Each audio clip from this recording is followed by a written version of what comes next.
In February 1916, Verdun erupts as German artillery launches one of the heaviest bombardments of the war, turning hills and forests into a roaring firestorm. Deep in a muddy trench, a French poilu feels the ground shake and wonders how anyone could survive out there. As the shelling lifts, German stormtroopers move forward behind the bombardment, using new infiltration tactics to slip through gaps in the French line. They advance from crater to crater, helmets low, trusting the artillery has crushed most resistance ahead. In a stunning moment, German forces seize Fort Douaumont with barely a fight, after a small group makes its way inside, almost by accident.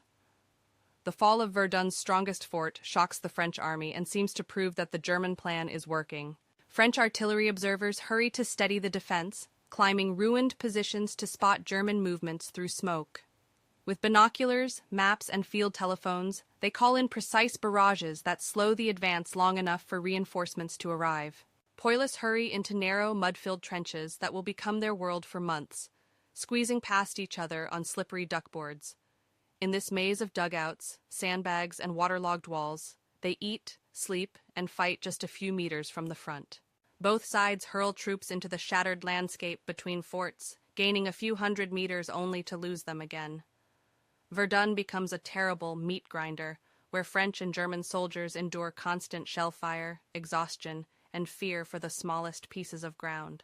French commanders issue a simple order: hold Verdun at all costs, no matter how many times the line bends.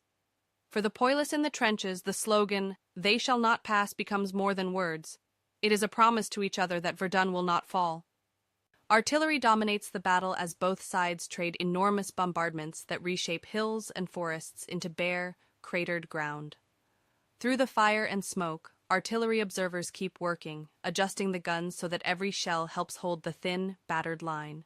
As the months drag on, French troops counterattack relentlessly, retaking trenches, strong points, and even lost forts inch by inch. Each advance is small and costly, but together they slowly push the Germans back from the approaches to Verdun.